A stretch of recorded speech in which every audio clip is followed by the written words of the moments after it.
Para po bigyan tayo ng update, makakasama po natin si Pag-asa Weather Forecaster Manny Mendoza. Good morning, Mr. Mendoza. Good morning, Hayi, at lahat po ng mga taga-subaybay ng Telebisyon ng Bayan.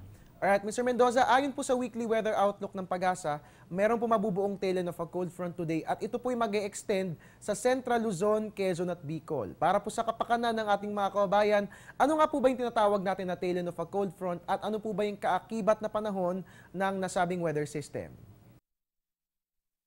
Mga nanonood, yung pong cold front o tail end of a cold front ay hanggang o salubungan ng dalawang masa ng hangin.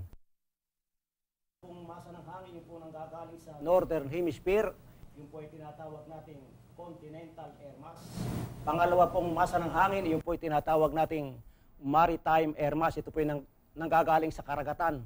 Kapag ang dalawang hangin pong ito ay nagsalubong o nagtagpo, nabubuo po yung ating convective clouds, na ito pong convective clouds na ito ang pinanggagalingan ng ating showers and thunderstorms. Kaya sa English po, a cold front is a zone that separates two masses of air where the cooler and denser mass of air moves and replaces the warmer mass of air. Ito po yung nangyayari lamang sa panahon po ng winter season in the Northern Hemisphere.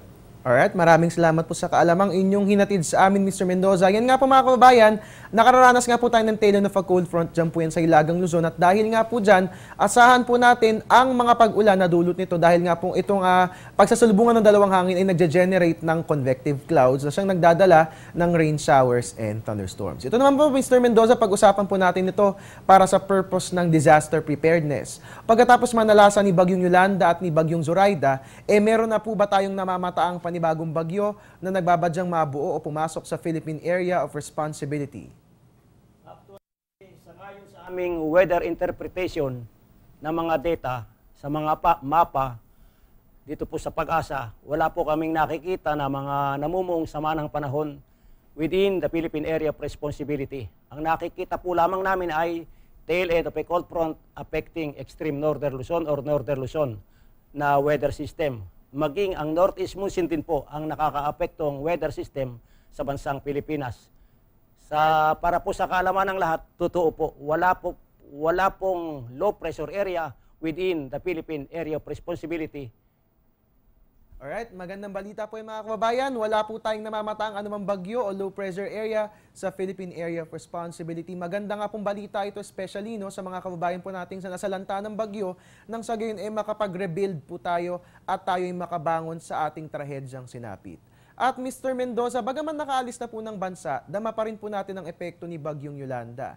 Si Bagyong Yolanda nga pong isa sa pinakamalalakas sa typhoon na tumama sa ating bansa at tinawag nga po itong super typhoon ng iilan. Although this is meteorologically correct dito po sa ating bansa, hindi po natin ginagamit sa pag-classify ng bagyo ang term na super typhoon.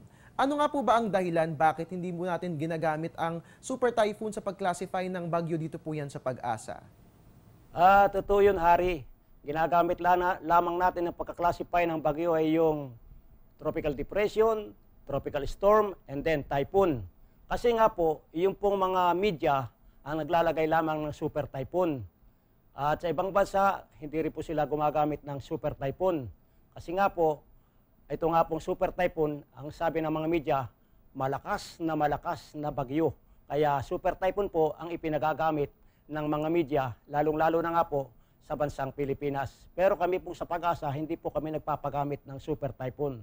Hanggang typhoon lang po dito. Pero atin po talagang inaabisuhan ang lahat ng mga Pilipino na super typhoon nga po ito sa ngayon sa mga media pagkat ito nga po ay mahigit na 185 km per hour or 215 km per hour. Nahihigit pa rin po ang lakas at bilis ng hangin.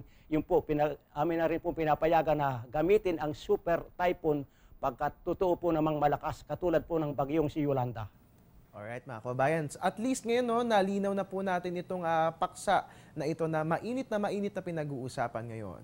At Mr. Mendoza, dagdag kaalaman pong muli, ngayon ngang nasa kalahati na tayo ng Nobyembre, umiiral na po ang hanging amihan sa Hilagang Luzon. At base sa galaw ng ating mga hangin, kailan po ba natin maaasahan ang pagbaba ng epekto ng amihan sa ibang bahagi ng ating bansa? Kasi sa Northern Luzon lang po ito nakaka-apekto as of now. Kailan po ba natin mararamdaman ang tuluyang pagbaba ng ating mga temperatura? Yes, Tama ka, Hari, doon. Sa pagbaba ng temperatura ay tiyak na mararanasan po natin to. At mararanasan din po natin ang paglakas ng northeast monsoon sa panahon po ng winter season in the northern hemisphere. Kapag malakas na po yung tinatawag nating northeast monsoon at malaki na po yung high pressure area sa mainland China, sigurado po lalakas ang ihip ng hangin na manggagaling po sa mainland China, lalakas po yung ating northeast monsoon, at dahil nga po medyo nag-i-yelo na po sa northern hemisphere, yung pong yelo na yaon, ang lamig po na dulot ng yelo, ng pag-yelo daw sa northern hemisphere brought about by the winter season, yun po ay madadala ng hanging amihan papunta po ng bansang Pilipinas, lalong-lalo na nga po sa buwan ng December, January at February. Sa January at February, sigurado po, yun po ang pinakamalamig na temperatura o pinakamababang temperatura na mararanasan po sa bansang Pilipinas. Aabot po yung sa Mindanao. Kaya sa kasalukuyan po, sa bandang Northern Luzon lang po, medyo malakas yung ating hanging amihan. Alright mga kababayan, ang dapat po natin gawin ngayon ay abangan po natin ang winter season. Diyan po yan sa mga bansang nakararanas ng winter sa Northern Hemisphere, no? Dahil ito po yung magsisignal ng pagbaba ng epekto ng northeast monsoon sa buong bansa.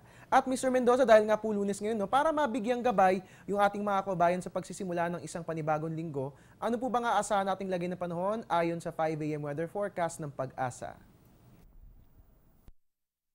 Ang ating nakikita sa satellite imagery na ito, medyo maganda po yung ating panahon all over the Philippines. Pero yun po, dahil nga po meron tayong tail end of a cold front affecting northern Luzon, yun po, Cagayan Valley at probinsya ng Aurora ay makararanas po ng maulap na kalangitan na may mahina hanggang sa katamtamang pag-ulan at pagkidlat pagkulog sanhi nga po ng tail end of a cold front. Ang mga rehiyon po ng Ilocos at Cordillera ay makararanas lang ng bahagyang maulap hanggang sa maulap na kalangitan na may mahinang pag-ulan. Bunsod po ito ng northeast monsoon. Ang Metro Manila po at ang nalalabing bahagi po ng bansa Pilipinas ay magkakaroon lamang ng bahagyang maulap hanggang sa maulap na kalangitan na may pulupulong pag-ulan o thunderstorms. Ang akin pong reminders sa mga nanonood, yaon pong pupunta sa mga medyo matatayog na lugar, mataas na lugar katulad po ng Baguio, magdala po tayo ng sweater o jacket para pananggalang po sa lamig. At yun din pong mga tao na pupunta po sa Cagayan Valley, sa mga eastern part of the country, pinapayuhan ko rin pong magdala ng mga payong at kapote pananggalang po sa ulan. Alright, maraming salamat po Mr. Mendoza sa inyong ibinahaging mga impormasyon at ganun din po no, sa mga friendly reminders para sa ating mga kababayan. At atin nga pong nakapanayam si Pag-asa Weather Forecaster Manny Mendoza.